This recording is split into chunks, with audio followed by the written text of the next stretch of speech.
چې د خپل حق تپوس ترې وکړم نو وایي راته بې ادبي د لیوني ړومبې سوال ته ګوره. مقام په تورو په سپین نه دی خو کردار په کار دی ګینې رڼا د سحر وګوره بلال ته ګوره. شراب ته ډرینک، زنا ته ډټ او په حاشیې ته پیشن دا کوم نمونه ورکوي د وخت کمال ته ګوره. که عشق ګناه وي ما ګناه کړې د کومه ګناه، که عشق ګناه وي زه په دې ګناه کې سم اخته یم. بلها موده وشوه قرار مې چېرته کړی نه دی، بلها موده وشوه دا ستا د یاد په غم اخته یم. زه داسې پیر یم چې د هر یو مرید خپې ښکلوم، ما کې خو دومره جزي ده چې حیران به دې کم. چې په کږو سترګو مې ګورې د اسلام په طرف، ما که په کوږ نظر در وکتل په ځان به دې کم. خپل درد را پسې جاړي، خپل درمان را پسې جاړي، زما د قبر خاورې خوري جانان را پسې جاړي. د مینې د مسلک نه مې توبه کړه له کافر شوم، چې مړ شوم اوس هر یو مسلمان را پسې جاړي. ملګرو سلامونه، نیکې هیلې او احترامات، محبتونه او ښه ساعتونه ومنئ. خپرونه ده ستاسو خپله غزلزار او زه یم غازي نادان. نننۍ خپرونه کې ما سره یو داسې زلمی لیکوال، یو داسې تنکۍ لیکوال ناست دی چې د هغه عمر کم دی خو د هغه شعر ډېر پوخ دی، د هغه فکر ډېر پوخ دی. تغبایي د سیمې شاه سعود عباس را سره نستې کوي. راځو هغه سره په دې خپرونه کې کینو او شعرونه تېورو. ډېره مننه کوو چې په دومره لنډ تنګ وخت کې موږ له وخت راکړو، نو ستاسو یو نړۍ مننه کوو. دا راته ووایه چې کله درته پته ولګېده چې یاره په ما کې خو د شاعرۍ اثرات هم دي، زه یو لیکوال یم؟ دا د منظر صاحب غزلې به ما اورېدلې، زه وړوکی وم، په څلورم کې وم.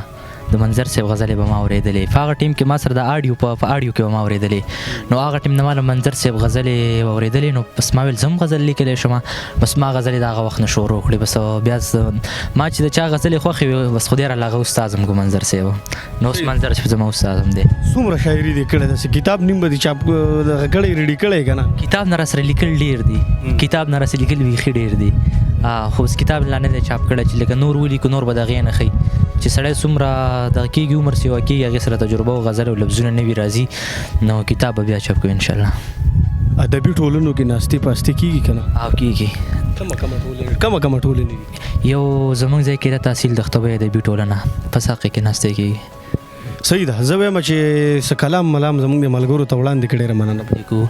کلام نه مخکې به یو څو شعرونه ویم چې که عشق ګناه وي ما ګناه کړې ده کومه ګناه، که عشق ګناه وي ما ګناه کړې د کومه ګناه، که عشق ګناه وي زه په دې ګناه کې سم اخته یم. بلها موده وشوه قرار مې چېرته کړی نه دی، بلها موده وشوه دا ستا د یاد په غم اخته یم. تا پسې ځان وهم د هر یې شورې په موقع، تا پسې ځان وهم د هجر په ماتم اخته یم. او بل غزل دی چې په کوم کتاب کې چې د ټول ژوندون معنه پرته ده، په تاخ کې پروت دی او د پاسه پې کپړه پرته ده. په کوم کتاب کې چې د ټول ژوندون معنه پرته ده، په تاخ کې پروت دی او د پاسه پرې کپړه پرته ده. چاته واده شوه که په ما پسې عیسا وتې ده، کوڅې ته راغلمه تمبو ته یې تاله پرته ده. غریب هغه دی چې د زړه کور کې ایمان نه لري، مونږ خو شاهان یو زمونږ زړه کې کلمه پرته ده. او نادان صاحب وایي ما ته مهلت د زړه د تل د توبې نه راکوي، د کور په خوا کې مې کافره میکده پرته ده. هغه چې تللی و مکتب ته د ماکه کې مړ شو، دی کتاب دی دی وینو کې بسته پرته ده. ته ځان سینګار کړه ستا واده دی اجازت دی در تازه هم ورځمه ما ته خپله جنازه پرته ده. تا ته معلوم نه دی زما قبر چې څنګه به وي، تا ته معلوم نه دی زما قبر چې څنګه به وي. یو خوا پرې ګل پروت دی او بل خوا پرې ډیوه پرته ده. زه حق ته حق وایم یریږم کافر مې نه کي، دغه سړي سره په پاس جیب کې فتوه پرته ده. کیدی شي اوس چې د ژوند واړه ګناهونه معاف شي، د سعود لاش دی ستا د لاس پرې لوپټه پرته ده. ډېر ښه. عمر نه کم ښکاري او شعر او فکر او دا ډېر پوخ دی. د دې شاته څه وجه ده؟ دا خو بس د زمانې ستم هم دی او غربت هم دی. منظر صاحب نه چا تپوس کړی و چې شاعر سړي خامخا مینه کړي، نو منظر صاحب ورته ویلي چې جانان یوازې د خورین وجود نامه خو نه ده، وخت ته تهذیب دی جانان، مینه د دستور دی جانان. نو بس دا هغه هر څه دي او بس هغې دې زیات را رسولي. بس کار روزګار څه کوي؟ کار روزګار زه پینټر یم، آرټسټ، دا تصویران جوړوي، لیکل کوي، سکول چې زما تصویر جوړ کړي. صحیح ده، تصویران به جوړ کړو.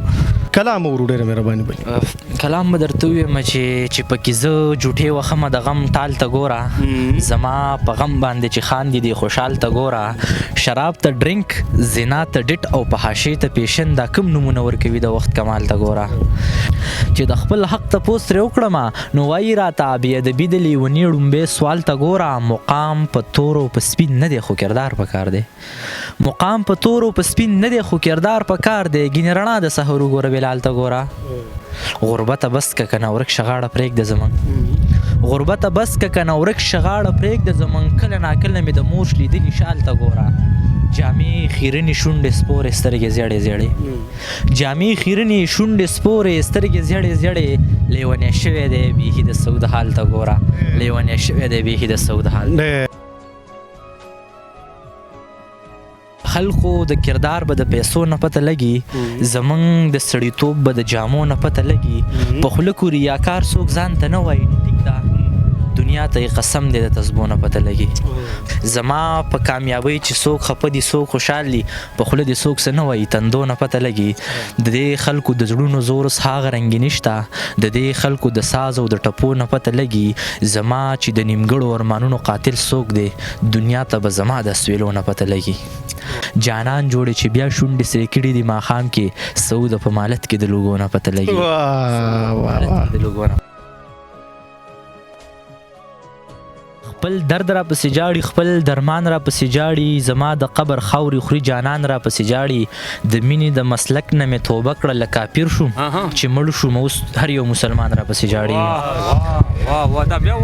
د مینې د مسلک نه مې توبه کړه له کافر شوم چې مړ شوم اوس هر یو مسلمان را پسې جاړي سړنګ ړنګ امیدونه مې په ما زړه کې دفن دي نیمګړی دی د ژوند هر یو ارمان را پسې جاړي ما کله قبلول که هغه تللي بیرته راغلل زما د ارمانونو قاتلان را پسې جاړي که ظلم مې په ځان وکړو نو څوک په ما خفه شول خفه را باندې ځان شولو خپل ځان را پسې جاړي چې ته مړ شي نو قومي ترانې وي غمرازي وي چې زه مړ شم د شمار یو څو کسان را پسې جاړي سعود د جانان د کافر حسن پرستار شوم ایمان نه لرې لاړم ایمان را پسې جاړي اخیری یو کلام اورو ستاسو به ډېره مهرباني یو کلام به درته ویم چې مینه به درکړم په خپلو کړو پیمان به دې کم ښکلي که هر څومره مغرور خو جانان به دې کم زه داسې پیر یم چې د هر یو مرید خپې ښکلوم ما کې خو دومره جزي ده چې حیران به دې کم که په کږو سترګو مې ګورې د اسلام په طرف ما که په کوږ نظر در وکتل په ځان به دې کم او سعود د حمزه بابا نوسیر د پښتو غزله